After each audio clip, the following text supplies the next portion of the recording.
Queridos e amados irmãos, a graça e a paz do nosso Senhor e Salvador Jesus Cristo seja com todos. Agradecemos ao Senhor por estarmos aqui essa manhã, pela graça de Deus, pela sua bondade.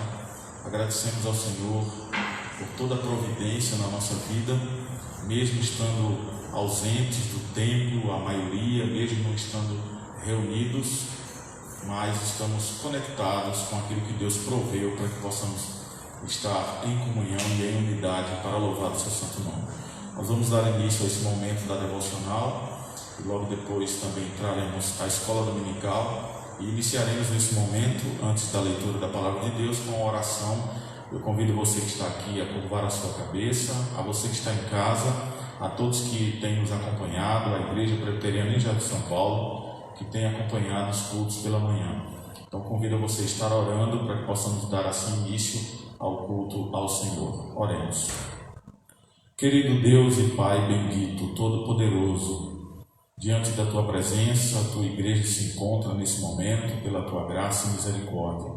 Nós te agradecemos, Senhor, pela semana que passou, te agradecemos por toda a providência que Tu concedeste a cada um de nós, as nossas famílias, a Tua Igreja. Obrigado, Senhor, pelo pão de cada dia na nossa mesa. Obrigado, Senhor, pelo cuidado que Tu tens tido para conosco, o nosso conforto e consolo dado pelo Teu Santo Espírito nos momentos de grandes dificuldades. Obrigado pela Tua presença, Senhor, e obrigado por todos os amados irmãos que aqui estão essa manhã, por todos aqueles que têm nos acompanhado, Senhor, assistindo a essas lives. Obrigado, Deus, pela Tua providência em todas as coisas. Nos direciona, ser propício a nós com sabedoria, com discernimento. Ajuda-nos, Senhor, a estar aqui de todo o coração, de toda a alma, com o nosso entendimento, assim como é recomendado nas Escrituras, com toda a força, com todo o amor ao Senhor, a estar diante de Ti para engrandecer o Teu santo nome. Perdoa os nossos pecados, ó Deus. Nós te rogamos essas ricas bênçãos de misericórdia, conforme o nome do Teu Filho, pelo qual oramos, Jesus Cristo. Amém. Eu convido você agora a estar abrindo a palavra de Deus no Salmo de número 146. Por favor, acompanhe comigo a leitura da palavra do Senhor. Você que está em casa, abra a sua Bíblia no Salmo de número 146 e acompanhe a leitura da palavra de Deus, a qual é bem Salmo de número 146. Acompanhe a leitura da palavra do Senhor. Diz assim a palavra de Deus: Aleluia! Louvai, ó minha alma, ao Senhor. Louvarei ao Senhor durante a minha vida. Cantarei louvores ao meu Deus enquanto eu viver. Não confieis em príncipes, nem nos filhos dos homens, em quem não há salvação. Sai-lhes o espírito e eles tornam ao pó. Nesse mesmo dia perecem todos os seus desígnios. Bem-aventurado aquele que tem o Deus de Jacó por seu auxílio, cuja esperança está no Senhor, seu Deus. Deus que fez os céus e a terra, o mar e tudo que neles há, e mantém para sempre a sua fidelidade, que faz justiça aos oprimidos e dá pão aos que têm fome. O Senhor liberta os encarcerados, o Senhor abre os olhos aos cegos, o Senhor levanta os abatidos, o Senhor ama os justos, o Senhor guarda o peregrino, ampara o órfão e a viúva, porém transtorna o caminho dos ímpios. O Senhor reina para sempre, o teu Deus, ó Sião, reina em geração. Aleluia. Amém. Que o Senhor nos abençoe na sua palavra lida, que nós possamos estar cientes de fazer aquilo que o salmista no Salmo 119 diz, que guarda a palavra do Senhor em seu coração para não pecar contra o Senhor. Amém. Vamos louvar a Deus com um cântico que anuncia o povo do Senhor, o povo reunido junto para louvar o nome do Senhor Jesus Cristo.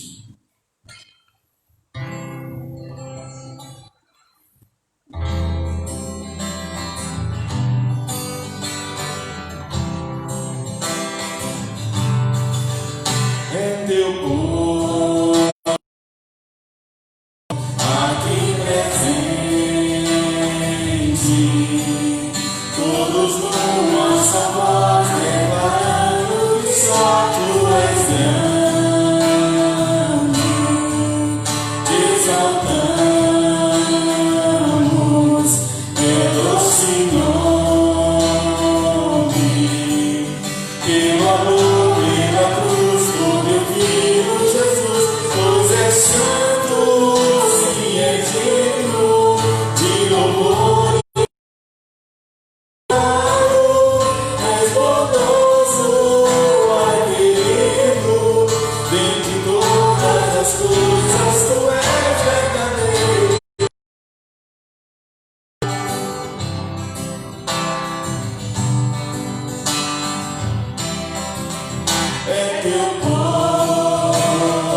Hoje é dia de ceia do Senhor, é o dia em que nos juntamos, estamos em comunhão, em unidade, para poder adorar o nome do Senhor e sermos renovados com relação ao momento da ceia também. É um momento em que a nossa alma se fortalece, o nosso espírito se fortalece. É um momento também em que a nossa fé é multiplicada pela graça e pelo amor do nosso Senhor e Salvador Jesus Cristo. Por isso, glória para sempre seja dada ao nome do Senhor. Os irmãos podem ficar de pé.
Poder se sentar, queridos irmãos.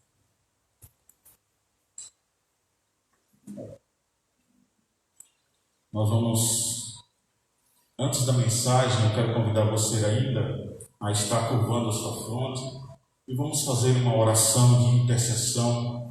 Eu gostaria que você pensasse na família, pensasse naquelas pessoas amigas, pessoas da vizinhança que estão passando por problemas difíceis, principalmente o que tem assolado os nossos dias, as enfermidades, em meio a essa pandemia. Lembrem-se dos irmãos em Cristo, dos nossos irmãos aqui de Jardim São Paulo, a outros e outras igrejas que fazem parte da Igreja de Cristo. Estejamos nos lembrando dos missionários que têm enfrentado também no campo missionário essa pandemia. Alguns têm adoecido, famílias têm adoecido, e nós precisamos estar intercedendo, estar orando, rogando ao Senhor pela sua misericórdia. Eu gostaria de convidar a Jane, por favor, pode ser, Jane, fazer essa oração de intercessão. Limpa o microfone, por favor, passa aí para ela. Ela vem aqui, por gentileza, Jane.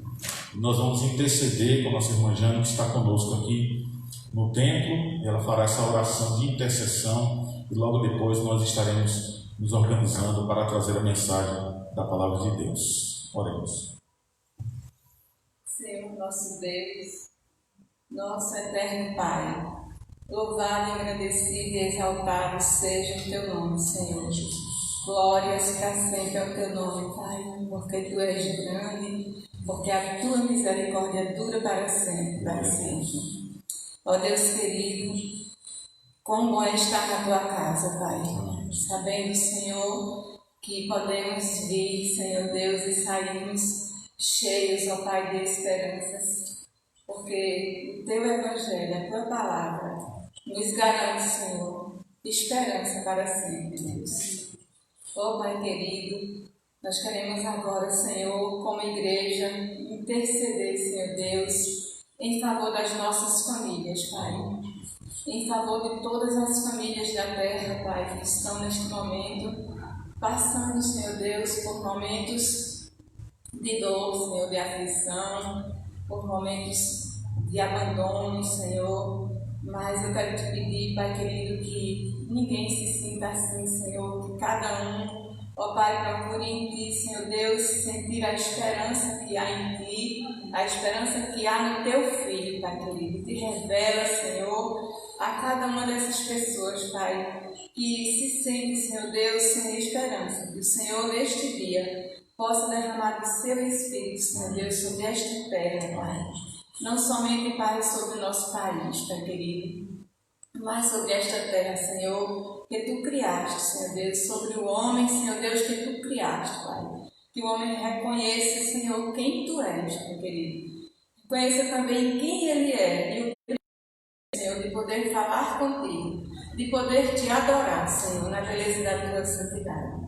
Eu intercedo também nesta manhã, Senhor Deus, pelos nossos governantes, ó Pai. Eu intercedo, Senhor, que cada um, Senhor Deus, possa, ó Deus, olhar para o alto, Senhor, e saber que do alto vem o Teu socorro, Senhor. Que o Senhor possa, meu Deus, hoje, Senhor, se revelar a este país, Senhor, em particular, eu Te peço por este país, Senhor.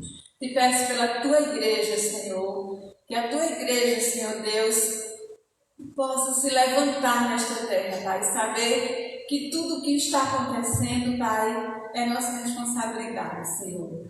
Ó Deus amado, de clamar, de fazer como a Tua palavra diz: clama a mim e responder-te-ei, e anunciar-te-ei coisas grandes e ocultas que não sabes. Que a Tua igreja possa reconhecer o poder que ela tem e a confiança que o Senhor tem, Senhor Deus, nessa igreja, Pai. Ó Senhor, eu intercedo pela nossa igreja de Jardim São Paulo, que o Senhor possa estar dando a sua graça, o seu poder, abençoando o seu pastor e sua família, Pai. Ó Deus, em nome de Jesus, eu Te agradeço por esta igreja, Te agradeço pelo meu pastor, Senhor, e por sua família. E Te peço que o Senhor derrame a sua graça, continue, Senhor Deus, derramando dos Teus rios sobre a sua vida, para que Ele possa continuar abençoando, Senhor, todos aqueles que o escutam, Senhor Deus, através dessas redes sociais, Pai. Senhor, eu Te agradeço também E além de interceder, eu te agradeço por este momento, em nome de Jesus. Amém. Amém.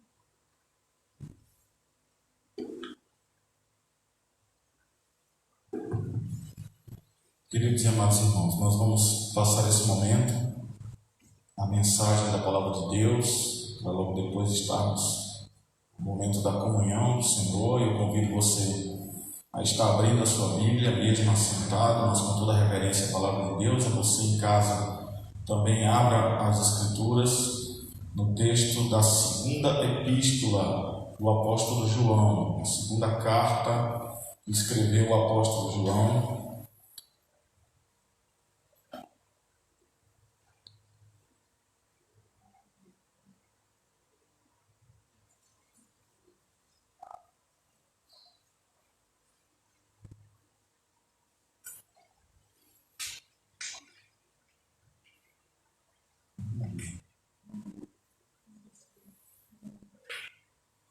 Segunda epístola do apóstolo João.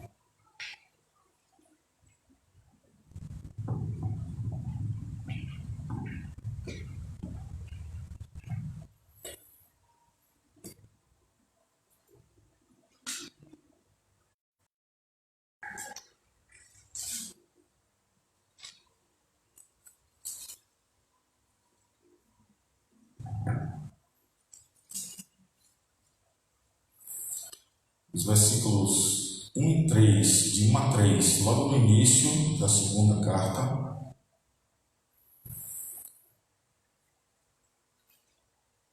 É uma pequena carta, tanto a segunda quanto a terceira, são textos pequenos que não há capítulo. Então, a segunda epístola do apóstolo João, versículo 1 ao versículo 3. Diz assim a palavra do Senhor: O presbítero, a senhora eleita e aos seus filhos, a quem eu amo na verdade, não somente eu, mas também todos os que conhecem a verdade, por causa da verdade que permanece em nós e conosco estará para sempre. A graça, a misericórdia e a paz da parte de Deus Pai e de Jesus Cristo, o Filho do Pai, serão conosco em verdade e em amor. Amém. Queridos irmãos, as três cartas aí do apóstolo Paulo, do apóstolo João, foram escritas na mesma época, mesmo período em que pouco antes ele iria ser levado à ilha de Patmos para escrever o livro do Apocalipse. E essas cartas, nelas ele vem apresentando uma assunto em comum, que são os falsos mestres. Judas também é um outro autor que trata acerca das heresias e dos falsos mestres na sua época, ali no século I, como também, claro, esse escrito ele traz na nossa atualidade também uma visão para as heresias, para as falsas doutrinas, para falsos mestres que têm rodeado a igreja de Cristo. E ele mostra aqui que esses falsos mestres estavam infiltrados e outros se infiltrando nas comunidades cristãs, trazendo aquilo que não era o evangelho do nosso Senhor e Salvador Jesus Cristo. E isso as igrejas. Isso era devastador para o coração do crente, para aquele dedicado, zeloso, para o crente honesto e sincero que buscava servir ao Senhor. E eles aproveitavam, esses falsos mestres aproveitavam da bondade dos verdadeiros crentes que abriam suas casas para hospedá-los, para trazê-los para dentro de casa, dar todo o apoio. Muitos até mentiam, dizendo que eram missionários, que estavam em missões, levando a palavra de Deus, mas eram aproveitadores que estavam ali tentando burlar a situação, enganar aqueles servos honestos. E eles aproveitavam-se disso, né? As hospedarias, por exemplo, naquele tempo, além de desconfortáveis, não havia higiene. Há relatos até de hospedarias que eram cheias de pulgas, cheias de carrapatos. Então, geralmente essas hospedarias estavam construídas ao lado de prostíbulos. Então, isso também gerava uma conotação muito ruim, não é? Tradicionalmente, as pessoas viam como um lugar péssimo por estar próximo aos prostíbulos. Então, o que acontecia com isso? Crentes generosos, vendo essa situação, não deixavam que os missionários, que os pregadores da palavra de Deus fossem para esses lugares. E o que eles faziam? Abriam suas casas com toda a confiança para aqueles que se diziam pregadores do Evangelho, pensando que essas pessoas eram verdadeiros mensageiros cristãos. E essas duas cartas aqui do apóstolo João trabalham de uma forma muito clara e prática sobre a hospitalidade, mas o quanto ela deve ser criteriosa também. Eles teriam que hospedar, deveriam sim, era uma atitude cristã, mas precisariam ter critérios. Então, aqui na segunda carta, se você olhar lá para a sua Bíblia, você vai ver lá nos versículos 10 e 11, o apóstolo João advertindo a esses irmãos, dizendo assim: se alguém vem ter convosco e não traz essa doutrina, não recebais em casa, nem tampouco os saudeis, porque quem o saúda tem parte nas suas obras más. Eles hospedavam por uma questão de bondade, não é? de comunhão entre os irmãos, uma gentileza, um respeito, um preparo que eles queriam ter dentro de casa, em todas as coisas, a fim de receber a esses missionários, a esses pregadores da palavra de Deus. Muito louvável, não é? Uma bênção, glórias a Deus por isso, né? Às vezes hoje nós temos dificuldade em fazer, a não ser que a gente conheça o missionário, que a gente conheça o pastor, que a gente conheça o presbítero, aquele que trabalha no campo, aquele que está pregando de fato a palavra de Deus. Se não tivermos conhecimento, dificilmente você vai abrir a sua porta para botar uma pessoa estranha dizendo que é pregador do evangelho dentro de casa, não é? Por cumprimento bíblico. Porém, o apóstolo João está aqui deixando claro, principalmente na questão do fato não apenas de não conhecer, mas principalmente de não trouxer de fato a palavra de Deus, o verdadeiro evangelho de Cristo. Veja aí, a advertência é seríssima, é muito séria. Eu até muitas vezes levo sempre tão a sério essa palavra, a ponto de não apenas a questão do hospedar, mas muitas vezes pessoas que vêm pregando a nossa porta, que nós sabemos todos os dias, batem lá de manhã, de tarde, até em horários inconvenientes, estão lá sempre batendo, e aí você olha para esse texto e você vai ver que eles não estão trazendo o evangelho de Cristo. Eles não estão trazendo o evangelho verdadeiro do Senhor mediante as Escrituras. E aí a advertência do apóstolo João é: se alguém vem ter convosco que não traz essa doutrina, que não traz esse verdadeiro evangelho, não recebam em casa. Não é uma questão de educação, você não está sendo mal educado, não está sendo grosseiro, apenas você está aqui defendendo as Escrituras sagradas, né? Evangelho que foi dado a você de uma vez por todas, foi entregue aos santos de uma vez por todas, e você precisa ser zeloso quanto às Escrituras, não permitir que o nome de Cristo seja escandalizado, seja deturpado. Então, não receba em casa, nem tampouco o saudeis. Ele é muito pesado, o apóstolo João é muito enfático. Não é muito fácil a gente fazer isso hoje em dia, tratar uma pessoa. Não é que você vai tratar mal, mas você vai ver. Não é o evangelho de Cristo, não receba. E muitas vezes eu faço até assim. Eu, por não receber, eu chamo para ouvir a palavra de Deus. Eu tenho a palavra de Deus, eu tenho o evangelho de Cristo, as Escrituras aqui. Você quer ouvir? Você vai ouvir? Não, porque eu estou trazendo. Então a conversa tem que ser encerrada. Não saudeis, porque quem saúda, olha, quem compactua as suas obras más. Hoje, a reflexão da palavra de Deus está justamente nessa introdução aí, do versículo 1 ao versículo 3, onde Cristo é a verdade eterna, essa verdade absoluta de que Cristo é a verdade eterna. E o versículo 2 nos dá aí uma clara compreensão daquilo que o apóstolo João está nos ensinando diante desse texto. Ele está dizendo aí no versículo 2 que Cristo é a verdade. Apenas o Senhor Jesus Cristo é a verdade, porque Ele permanece em nós e estará sempre conosco. Queridos, em primeiro lugar, aí, tratando do verso 2, o apóstolo João está nos dizendo essa manhã: Cristo é a verdade, igreja.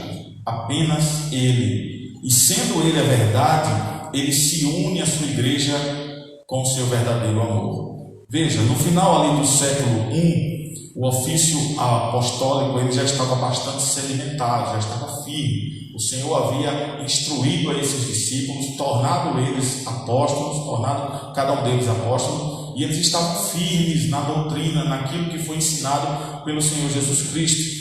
E muitos dos apóstolos naquela época, certamente aqui, com exceção do apóstolo João, já havia morrido. Já foi um período bem distante, onde muitos deles já haviam perdido a sua vida. A gente diz perdido no sentido de que eles perderam para ganhar, mas já estavam sem vida, já tinham falecido. Só havia certamente o apóstolo João. Apenas ele, nessa época, exercia o ofício apostólico, ou seja, ele era aqui considerado no momento como a maior liderança da igreja cristã na sua época. Por isso ele se apresenta aqui como o presbítero, que significa aquele que é o supervisor das igrejas, supervisor da vida das ovelhas. É ele que no momento está revisionando apostolicamente, a cada uma daquelas igrejas que foram plantadas pelos apóstolos. Então, nessa época, o presbítero não era apenas um líder da comunidade local, não era um líder de uma igreja local, mas ele supervisionava aqui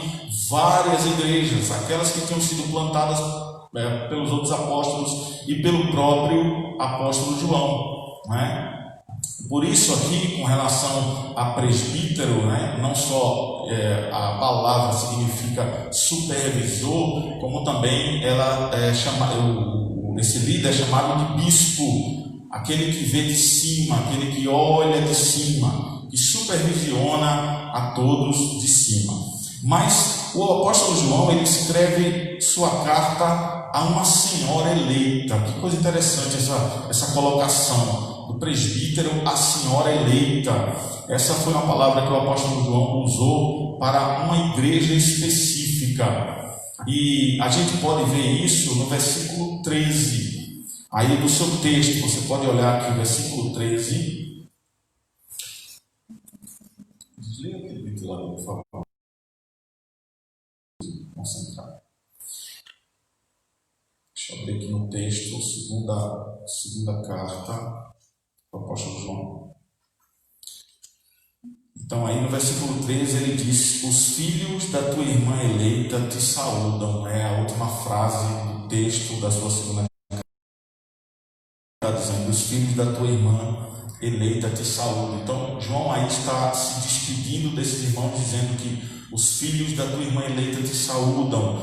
Duas irmãs aqui com o mesmo nome seria bastante estranho, bastante coincidência.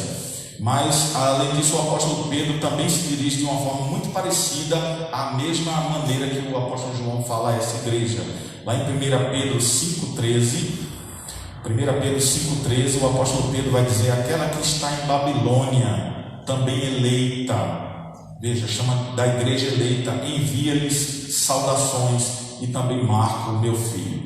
Então, olhando para esse texto, não se trata aqui apenas de uma pessoa, não está falando de, quando ele diz de uma senhora eleita, não é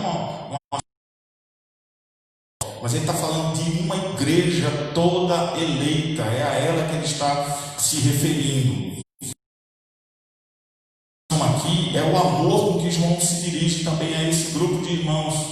O quanto ele expressa esse amor, e ele diz: a quem eu amo na verdade. É essa senhora eleita, é essa igreja, é a esses irmãos a quem eu amo na verdade. Mas não somente eu, mas também todos os que conhecem a verdade. É como se ele dissesse assim: olha, não só eu a amo, mas também a todos os outros irmãos chamados e eleitos pelo Senhor Jesus Cristo, também amo a vocês. Ele se dirige à igreja. Por quê? Porque quando falamos das heresias, quando falamos dos falsos profetas, eles não estavam focados apenas em uma pessoa, mas eles estavam focados na igreja, em um grande grupo. Eles não querem causar danos apenas a uma pessoa, mas eles querem causar dano a uma igreja inteira. E o apóstolo João, ele demonstra esse cuidado com amor para com esses irmãos, pois o amor entre os irmãos em Cristo é baseado na verdade, e ele vai falar dessa verdade, dizendo que Cristo é essa verdade, como se vê aí também. Se você voltar lá a primeira carta dele, ele vai falar dessa verdade. Mas é impossível, irmãos, amarmos de verdade se não estivermos em Cristo. Não há um amor verdadeiro, um amor que se entrega, o amor ágape, aquele amor sacrificial, se estiver em Cristo. Sem Cristo, nosso amor pelas pessoas não somente é uma ilusão, não passa de um detalhe superficial, mas a expressão acaba saindo por vaidade a si mesmo. As pessoas que aparentam amar as pessoas sem Cristo, sem o amor de Cristo, elas acabam caindo no engodo da vaidade de fazer as coisas por si mesmo, até para se sentir bem. Eu amo um monte de pessoa, ela faz isso para se sentir bem, para dizer que ela é uma pessoa altruísta para com as pessoas, mas na verdade ela precisa do amor de Cristo. E nós vemos aqui que esse amor está presente somente em todos aqueles que conhecem a verdade. Isso é um detalhe do texto muito importante. O amor não está presente em todo mundo, mas naqueles que conhecem a verdade. João destaca isso, ou seja, naqueles que vivem num profundo relacionamento com Cristo. E quem não conhece Cristo, como diz o apóstolo João aqui, por meio de um relacionamento profundo, de uma intimidade, jamais vai conseguir amar os outros. Dificilmente a pessoa de fato, verdadeiramente, vai amar de alma, de todo o coração, se não for amado primeiro pelo Senhor. Somente quem conhece o amor de Cristo na forma como Ele é, e o amor de Cristo na sua forma é como Ele amou os pecadores. A maneira como Ele amou os pecadores vai ser a maneira como eu e você vamos amar ao nosso próximo e amar uns aos outros. Cristo ama suportando a cruz. Cristo ama suportando todo tipo de injúria, todo tipo de calúnia, para que pudéssemos ser salvos e feito sua igreja, se tornar a sua igreja. Então veja, é esse tipo de amor de Cristo no qual nós devemos nos espelhar para poder amar o nosso próximo. Só assim é que poderemos amar assim como Ele amou. Isso o apóstolo João está tratando aqui nos versos 1 e 2.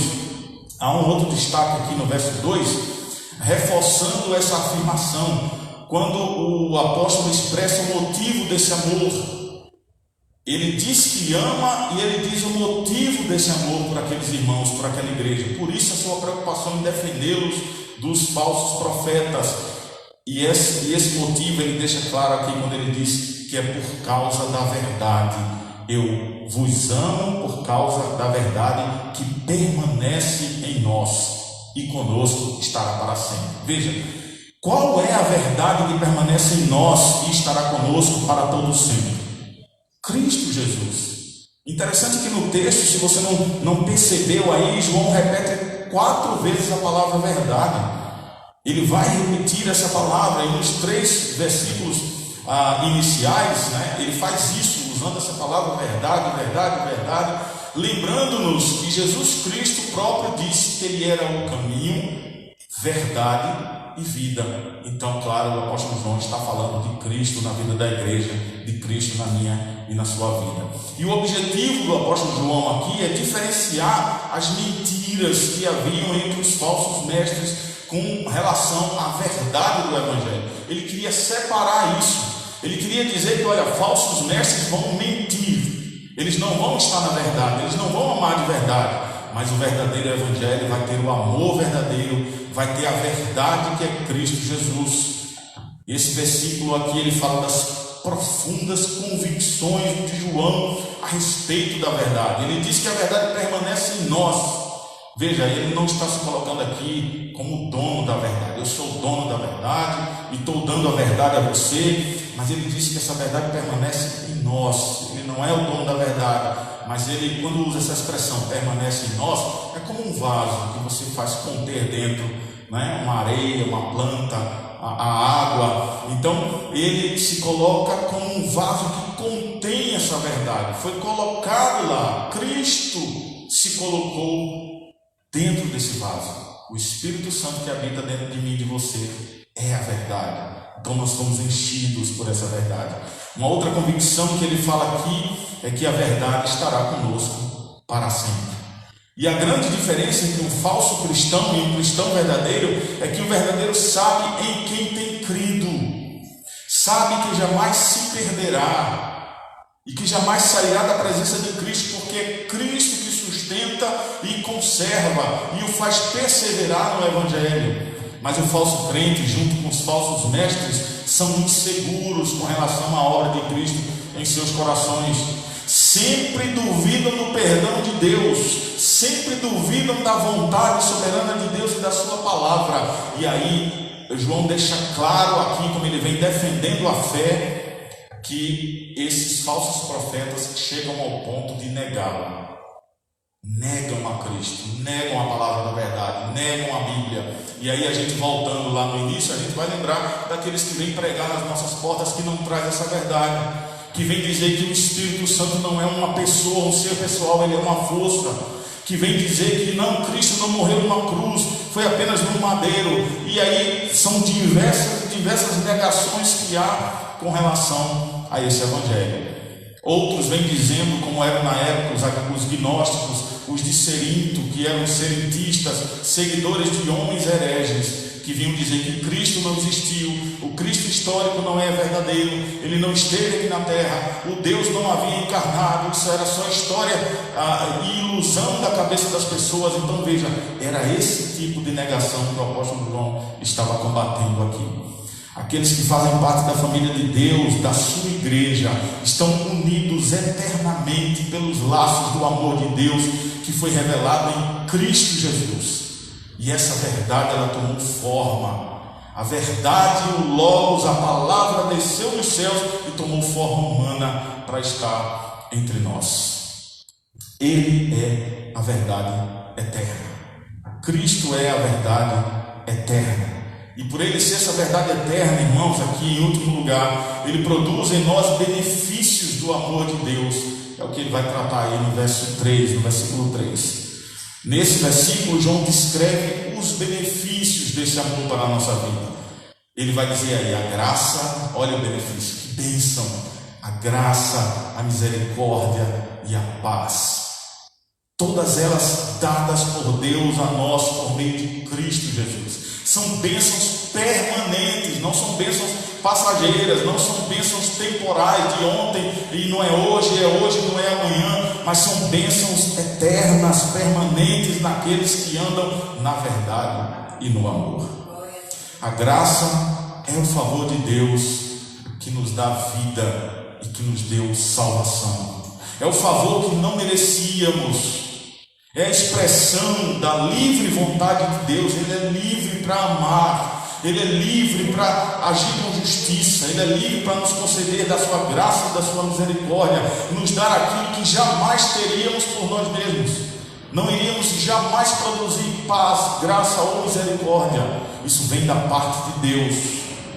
A lei antiga dizia que a alma que pecasse, essa deveria morrer para pagar essa dívida com Deus. Então, se morrêssemos para pagar pelos nossos pecados, iríamos quitar essa dívida com Deus. Mas teria um outro problema aí, a eternidade. Para entrarmos no céu, precisaríamos pagar. Mas qual era a única moeda que disponível? A nossa vida. Era o único passe. E aí, seria entregue para cancelar a nossa culpa. Mesmo assim, seríamos lançados no inferno, porque aí é onde entra a misericórdia de Deus, porque a nossa vida não é perfeita, então não iria satisfazer a justiça divina, então não poderíamos pagar, não éramos e jamais fomos cumpridores da lei. Entra a misericórdia, que é o ato de Deus em não dar a nós aquilo que merecíamos. O sacrifício de Jesus foi pleno, a sua plenitude foi majestosa. Por quê? Porque ele não cometeu pecado. Aquele que foi para a cruz foi íntegro, sem mancha e sem mácula. Seu sacrifício não somente pagou pelos nossos pecados, mas também a sua ressurreição nos garantiu a vida eterna. E aí o resultado disso, a paz, graça e misericórdia sobre a nossa vida, sobre a vida da igreja. A nossa guerra, irmãos, que o apóstolo Paulo descreve lá em Romanos 5, de 1 a 11, essa guerra foi destruída em Cristo. A paz com Deus agora ela foi restabelecida.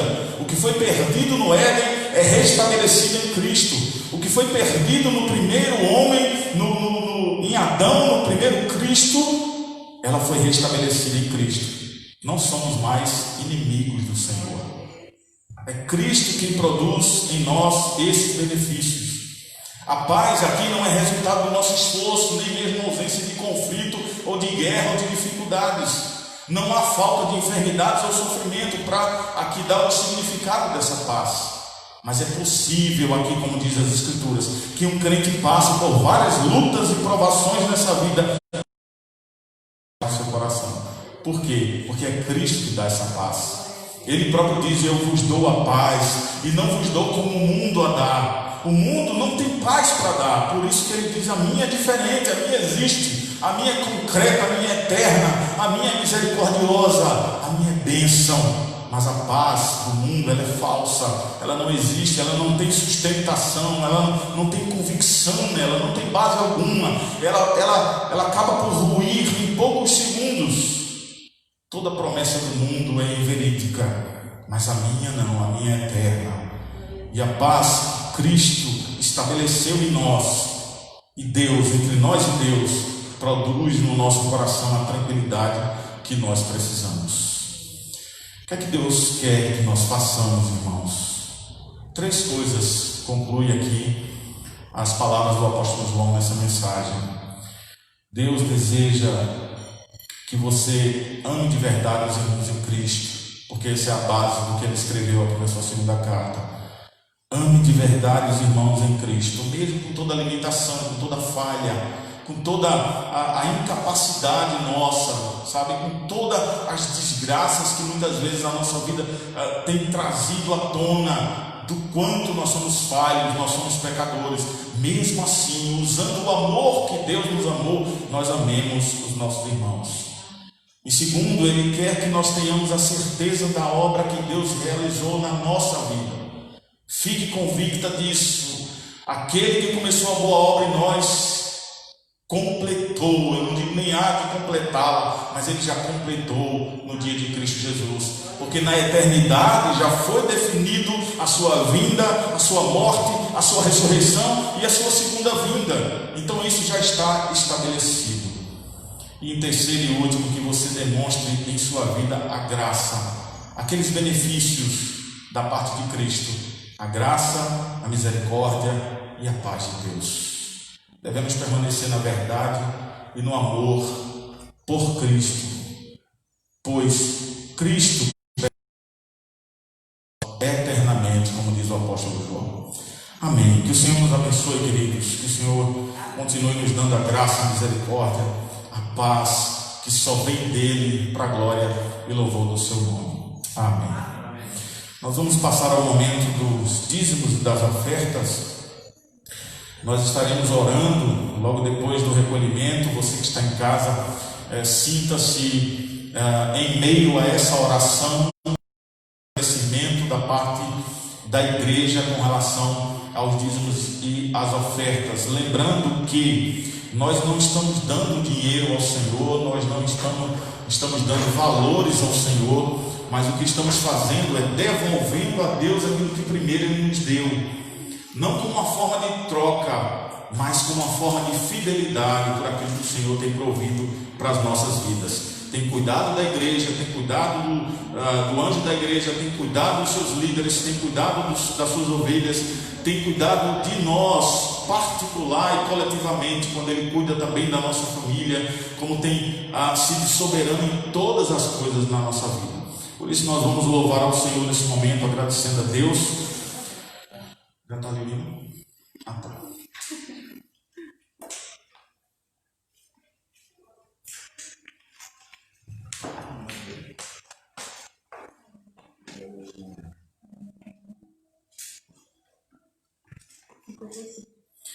Hino de número 55, muito conhecido dos irmãos. Você que está em casa também, abra o seu inário, louve ao Senhor, louve. Muitas vezes os vizinhos ligam o som, botam seu equipamento em som bem alto, cantam as músicas com todo fôlego, e muitas vezes nós ficamos calados em casa. Não faça isso, louve a Deus, faça toda a rua ouvir a sua voz de gratidão ao Senhor por aquilo que o Senhor tem feito.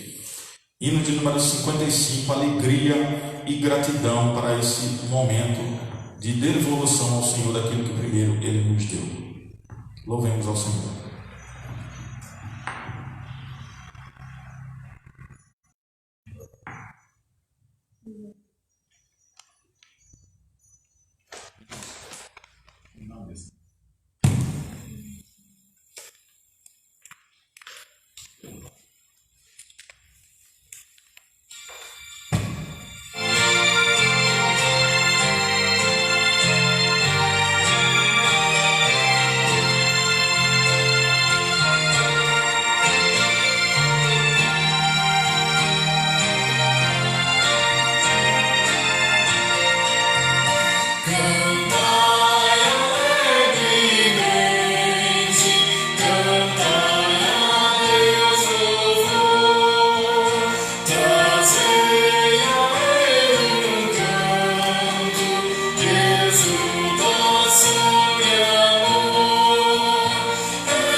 Agraciando com a sua presença, que bom.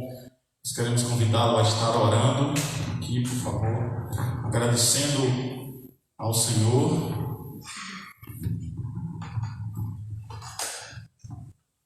agradecendo a Deus por esse momento de graça entre os dízimos e as ofertas. Vamos orar agradecendo ao Senhor.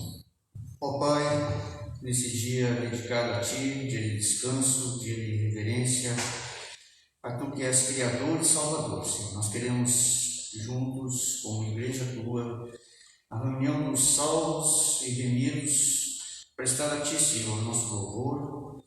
Queremos apresentar a Ti a nossa gratidão, trazendo daquilo que Tu nos dás, Senhor, o dízimo daquilo que Tu nos dás.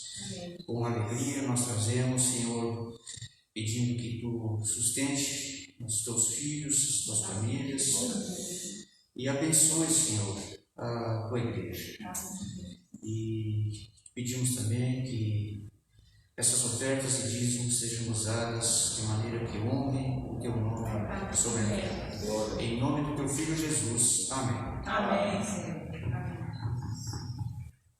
Muito bem, queridos irmãos, vamos fazer a oração final para esse momento da devocional.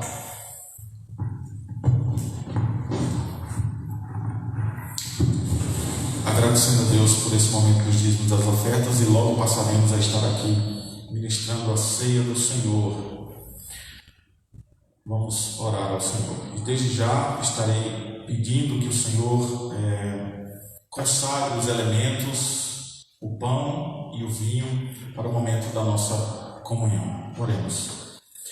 Deus querido e Pai Todo-Poderoso, nós Te louvamos na beleza da Tua santidade, Te agradecemos por tudo que fizemos até aqui. Obrigado, Senhor, pelos louvores, por ter recebido os nossos louvores. Ajuda-nos a sermos adoradores, que o adorem em espírito e em verdade. Obrigado, Senhor, pelo momento da Tua palavra, pela leitura, pela Tua mensagem, pelos Teus ensinamentos, Senhor, ao nosso coração. Obrigado por esse momento dos dízimos das ofertas. Obrigado, Senhor, por esse início aqui de introdução para a comunhão ao Senhor. Obrigado, Senhor, pelos elementos nos quais sabemos que o pão continua sendo pão e o vinho continua sendo vinho. Mas nós rogamos a Ti, Senhor, que os tire do uso comum por esse momento, para o momento da comunhão da Tua igreja.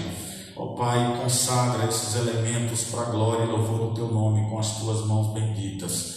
Nós Te rogamos, Senhor, que o Senhor nos dê o discernimento, a sabedoria de estarmos nos examinando, Senhor, diante da Tua presença, examinando o nosso comportamento, aquilo que falamos, pensamos e agimos, as nossas omissões em fazer o bem, ó Deus. Sonda o nosso coração, perdoa-nos, Senhor, perdoa o Teu povo para a glória de Jesus Cristo, e nos faz assim capacitados a estarmos participando desse momento da ceia do Senhor. Eu rogo a Tua bênção, a Tua graça sobre o Teu povo e sobre esse momento, no santo nome de Jesus. Amém. Amém.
Eu convido você a se colocar em pé, se você puder, e abrir a palavra de Deus no Evangelho de Mateus, capítulo 26, para fazermos a leitura da instituição da ceia. Mateus, Evangelho de Mateus, capítulo 26, a partir do versículo também 26.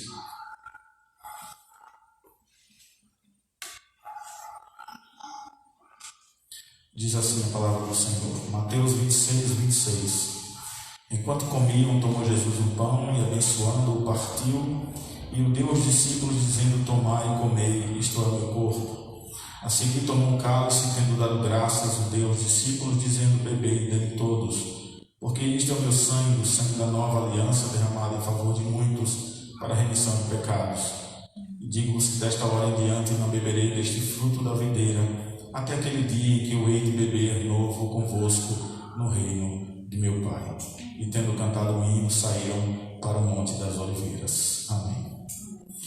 Eu gostaria de convidar o diácono Carlos, apesar do número pequeno de irmãos aqui e o diácono Ney também para nos auxiliar, mesmo que com poucos irmãos, mas que possam estar aqui conosco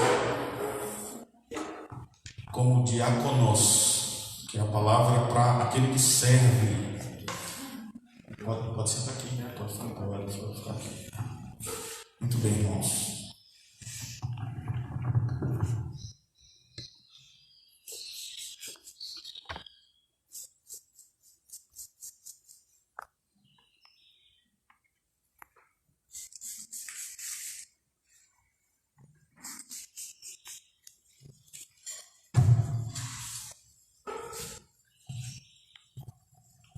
Nosso Senhor Jesus Cristo, na noite que foi traído, no momento da ceia do Senhor, ele pega o pão, ele parte e dá aos seus discípulos, dizendo: este é o meu corpo que foi partido por amor de vós. A demonstração clara do corpo de Cristo, do sacrifício vivo que seria ele, o próprio Cordeiro de Deus, levado à cruz do Calvário por amor de muitos. E é o que estamos fazendo aqui nesse momento, lembrando, tendo em memória esse ato do Senhor Jesus Cristo, no qual Ele nos ordena que façamos isso até o dia em que Ele volte. Essa é a nossa esperança, é a nossa convicção, é a nossa alegria de viver ainda nessa terra em meio a tantas dificuldades, mas é do grande dia da volta do Senhor Jesus Cristo, no qual vamos cear com Ele, uma grande ceia, num grande banquete, revendo todos os nossos queridos familiares, amigos, pessoas amadas. Naquele dia, os crentes em Cristo, veremos aos apóstolos, aos profetas, a tantos que mataremos saudade naquele dia, e estaremos juntos ceando com o Senhor. Hoje, por enquanto, Ele continua dizendo: comam-dele todos, porque essa é a renovação da vossa alma, é a renovação do vosso entendimento com as Escrituras, é o renovo para a multiplicação da fé no dia a dia enquanto estamos aqui. A nossa caminhada cristã, ela é baseada na graça de Cristo. Por isso, comam dele todos, diz o Senhor.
Pelo número de irmãos, nós bem entendemos que ninguém foi omitido do primeiro elemento, mas nós sempre perguntamos: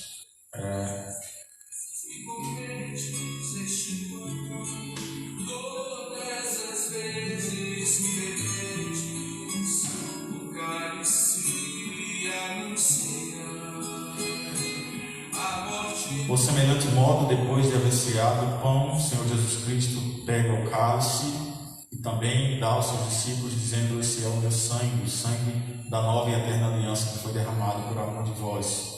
Com o mesmo princípio do sacrifício, do amor sacrificial, do amor ágape, no qual se entrega a noiva, a sua igreja, Ele o faz também, nos trazendo à memória esse momento com relação ao vinho que simboliza o seu sangue. Por isso o Senhor Jesus Cristo também diz: bebam dele todos. Em memória de mim,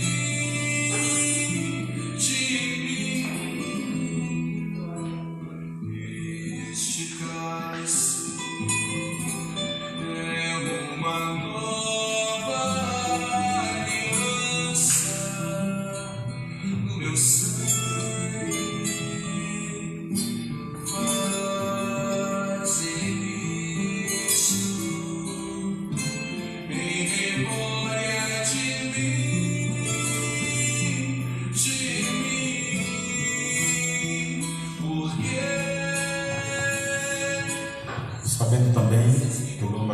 irmãos que não foram omitidos de tomar o segundo elemento, mas sempre perguntamos se alguém foi assim omitido. Todas as vezes bebentes, o cálice anuncia a morte do Senhor, até que Ele venha, até que Ele venha. Muito bem, irmãos, vamos orar mais uma vez, agradecendo, vamos nos colocar em pé e vamos agradecer a Deus por esse momento. Peço ao diácono Carlos que faça essa oração, agradecendo a Deus pelo momento da ceia. Logo depois estarei impetrando a bênção apostólica relacionada justamente a esse momento da devocional, o primeiro momento, o momento de culto. Logo depois estaremos assim estudando a palavra de Deus. Senhor, nosso Deus, nosso Pai, nós, Senhor, nessa manhã, estamos felizes, Senhor, e gratos a Ti, Senhor, pela oportunidade que Tu nos tens dado, Senhor. E, mediante o Teu Filho Jesus, Senhor, nós chegamos a Ti, estamos adorando o Teu nome, estamos reunidos e prestando culto de louvor e gratidão a Ti, Senhor. Nesse momento também mais que especial, Senhor, de relembrar a Tua morte e a nossa salvação, Senhor, através do Teu sangue, do Teu corpo, por meio da Santa Ceia, Senhor, que é alimento para a nossa alma. Nós, nesse momento, apresentamos, Senhor, tantos nossos irmãos que desejam sempre estar aqui presentes, estar em comunhão conosco, Senhor, mas estão impedidos pelas circunstâncias, mas nós cremos, Senhor, que nós nos teremos novamente aqui em comunhão conosco, junto a nós, se alegrando também, se edificando juntamente conosco, Senhor. E pedimos que continues os fortalecendo nas suas casas, onde eles estiverem, para que eles estejam sempre mantendo a fé firme e a esperança em Ti, Senhor. É assim que nós agradecemos por essa oportunidade que Tu nos tens dado, Senhor. Que eles estejam vendo, a partir do nosso exemplo, que enquanto igreja nós somos um, Senhor, tanto os que estão aqui quanto os que não puderam estar também. Tenha misericórdia, Senhor, para crescer e fortalecer na fé em Ti, Senhor. Nesse momento também agradecemos por este culto, esse momento, e pedimos que o Senhor continue a nos ensinar e a falar conosco, mesmo através do estudo na escola da Unicamp também. Nós te agradecemos por tudo isso, em nome de Jesus. Amém. Muito bem, irmãos, podem sentar e petrarei a bênção apostólica, mesmo sentados, não se preocupe, não há problema nenhum. Que a graça e a paz do nosso Senhor e Salvador Jesus Cristo, soberano Pai, com a comunhão e a consolação do Divino Espírito Santo, seja com todos vós e com todo o povo de Deus, desde agora e para sempre. Amém. Amém. Então nós encerramos esse momento da devocional e vamos passar ao momento do estudo da Palavra de Deus, no uso da nossa revista que estamos tendo como referência para podermos fazer um estudo sistemático com relação a alguns assuntos. Então se preparem, peguem as suas Bíblias, você em casa pegue a sua revista, pegue a sua Bíblia para também estar acompanhando o estudo da Palavra do Senhor. Obrigado, Deus.